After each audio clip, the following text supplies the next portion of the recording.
L'actuel Ouest, Sun Sport. Chaque lundi sur Sun. Le mois dernier, du 1er au 15 mai, avait lieu la 24e édition des Deaflympics d'été, compétition sportive réservée aux personnes sourdes, organisée tous les 2 ans, avec des éditions estivales et hivernales sur le même modèle que les Jeux Olympiques. Des Deaflympics organisés cette année au Brésil. La délégation française a brillé et ramené 16 médailles, la moitié en or. Et 2 d'entre elles ont été remportées par 2 angevins. Ils sont nos invités aujourd'hui. Marie Riveraud et Théo Moreau, bonjour à tous les deux. Bonjour. Merci beaucoup d'avoir accepté notre invitation. Marie, vous avez remporté la médaille d'or en saut à la perche, en battant par la même occasion le record du monde. Rien que ça. Théo, vous, c'est dans l'épreuve de cyclisme contre la montre que vous avez été sacré. On va revenir sur ces performances. Juste avant, un mot de cette compétition. Les Deaflympics, c'était la première fois pour tous les deux que vous participiez à cette compétition réservée donc aux athlètes sourds et malentendants. Pourquoi y avoir participé pour la première fois cette année, tous les deux? Parce que tout simplement, on n'avait pas trop connaissance avant par exemple, que mon sport était au Deaflympics. Ok. Et parce qu'on avait envie de découvrir une nouvelle expérience et voilà, d'essayer cette compétition. Il faut dire que la compétition n'est pas très médiatisée, malheureusement. Vous parliez de votre sport, Marie. Vous, Théo, vous êtes triathlète, mais là, vous avez participé à cette compétition en tant que cycliste, c'est ça? C'est ça. Parce qu'en fait, il n'y a pas de triathlon chez les sourds. Et donc, je me suis rabattu sur le vélo. Et aussi parce que, comme moyen de qualification pour être sélectionné, c'était le sport le plus facile. Ouais.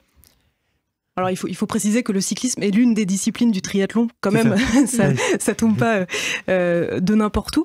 On va revenir peut-être sur vos parcours sportifs respectifs à tous les deux. Théo, peut-être pour commencer, comment est-ce que vous vous êtes tourné vers le triathlon? J'ai fait presque 15 ans de foot avant. Et j'ai eu un peu marre des sports collectifs. Et pendant 2-3 ans, j'ai fait un peu tous les sports, du vélo, la course à pied. Et puis un jour, j'ai découvert le triathlon lors d'un week-end. Et ça m'a plu. Et c'est parti comme ça. Et après, petit à petit, à chaque fois que tu fais un résultat un peu qui est intéressant, tu as envie de faire plus. Puis pris au jeu et maintenant, je suis arrivé là. Et vous, Marie? Moi, du coup, j'ai commencé par la gymnastique quand j'étais petite, et après j'ai découvert le saut à la perche quand j'étais au collège, 1 an. Mais je préférais la gym, donc j'ai continué la gym et j'ai repris à 19 ans, et petit à petit, j'ai monté dans les compétitions, donc voilà. Et qu'est-ce qui fait que cette année vous avez pu participer à cette compétition? Quels sont les critères, entre guillemets, pour pouvoir être sélectionné? Moi, c'était participer au championnat de France paracyclisme. Et une condition, c'était obtenir le titre, que ce soit sur la course en ligne ou le chrono. J'ai eu le titre sur le chrono. Et après, il y avait déjà un pied dedans. Et ensuite, c'était la décision du DTN de me prendre ou pas. Du directeur technique national, on précise. Et vous, Marie, c'est le même... Déjà, il faut savoir qu'il faut qu'on ait une surdité qui a un taux élevé. Enfin, faut dépasser... Faut être inférieur à 55 décibels. Faut être inférieur à 55 décibels. Et après, moi, j'avais des minima à faire. Et pareil, fallait que le directeur technique national me sélectionne. Alors justement, sur cette compétition, j'ai parlé des Jeux Olympiques en introduction. On connaît aussi les Jeux Paralympiques. Quel est le statut des sportifs et sportives sourds et malentendants? À quelle compétition est-ce que vous pouvez participer?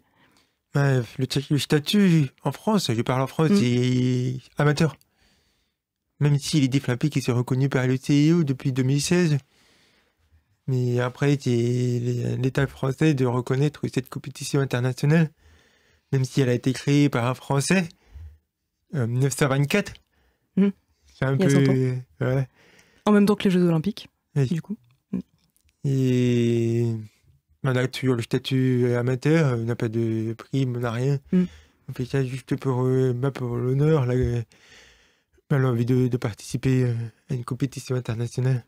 Et vous êtes amené aussi à participer à des compétitions valides, au même titre que les autres sportifs et sportives. C'est votre cas, Marie, aussi? Oui, moi par exemple, c'était les défis olympiques, c'est ma première compétition en handisport. Sinon, je suis toujours avec les valides. Donc moi par exemple, je fais plus des championnats de France élite en athlétisme. C'est ça mes gros objectifs. On va revenir justement sur vos prochaines échéances qui nous intéressent. Juste un mot des Paralympiques. Est-ce que vous avez la possibilité d'y participer? Comment est-ce que ça se passe pour les Paralympiques? Non, on n'a pas la possibilité. Il faut savoir que c'est 2 compétitions séparées. On ne peut pas être intégré aux Paralympiques.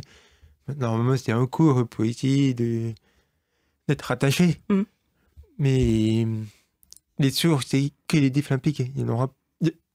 Il y a des sourds qui ont un double handicap, sourds et amputés. Là, ils peuvent faire. Mais que les sourds, non. Alors, dans vos disciplines respectives, quel est l'impact de la surdité sur la pratique de vos sports respectifs? Ça peut être par exemple l'équilibre. Moi, dans la course, des fois, je cours pas forcément droit. Et moi, c'est plus aussi dans la confiance en moi, psychologiquement. Je suis pas... comme on n'entend pas, psychologiquement, on a cette part de... Enfin, en tout cas, moi, j'ai toujours l'impression d'être en dessous des autres. Du coup, je travaille là-dessus pour être en confiance, quoi. Et vous, Théo? Comme Marie l'a dit, qu'il y ait l'équilibre. C'est principalement ça. Après, on comprend par le regard. Oui. On observe beaucoup. Et ensuite, oui, c'est tout. Il n'y a pas de... Après, on ne se rend pas compte puisqu'on est sourd depuis quasiment de la naissance. On n'a pas de point de comparaison.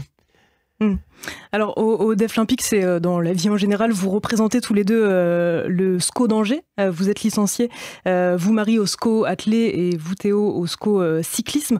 Comment est-ce que vous vous préparez au jour le jour en tant que sportif à ces compétitions? Comment est-ce que vous êtes encadré? Moi, je m'entraîne hors compétition. Je m'entraîne 6 jours sur 7. Après, en compétition, c'est adapté parce qu'il faut des jours de repos. Je m'entraîne 2 fois par semaine à Nantes, au pôle d'athlétisme. Et le reste, je suis à Angers avec mon groupe de SCO Angers Athlé. Et vous, Théo? Moi, je m'entraîne 20 heures par semaine, tous les jours du quotidien, des fois 3 entraînements dans la journée. Et je m'entraîne avec un groupe sur Angers de temps en temps. Il y a un entraîneur privé. Oui, j'allais dire, vous avez un encadrement d'entraîneur qui fait partie en fait du SCO, c'est ça? Vous partagez le... Pour moi, c'est privé, mais Marie, oui, fait partie du SCO. Alors, un dernier mot peut-être de vos prochains objectifs à tous les deux, de vos prochaines échéances. Quelles sont-ils? Quelles sont les compétitions auxquelles vous allez participer prochainement, tous les deux? Moi, le gros objectif, ça va être le championnat de France élite fin juin à Caen. Donc, championnat de France athlétisme. Athlétisme, élite, ouais. Donc voilà. Okay. Pour moi, pour l'instant, je me prépare pour les championnats du monde de triathlon. Alpha Ironman, dans la catégorie amateur. Ok, Ironman, c'est le top du triathlon. Oui, un des triathlons les plus reconnus, l'organisation les plus reconnue, la plus réputée. C'est fin octobre aux États-Unis. Ok. Je me laisse encore un peu de temps pour me préparer. On va suivre vos performances de près. Merci beaucoup à tous les deux d'avoir accepté notre invitation. Marie Riveraud, donc championne olympique de saut à la perche, et Théo Moreau, champion olympique de cyclisme contre la montre. Merci beaucoup. Merci pour l'invitation. Sun Sport en replay et en vidéo sur mysun et le sonunique.com.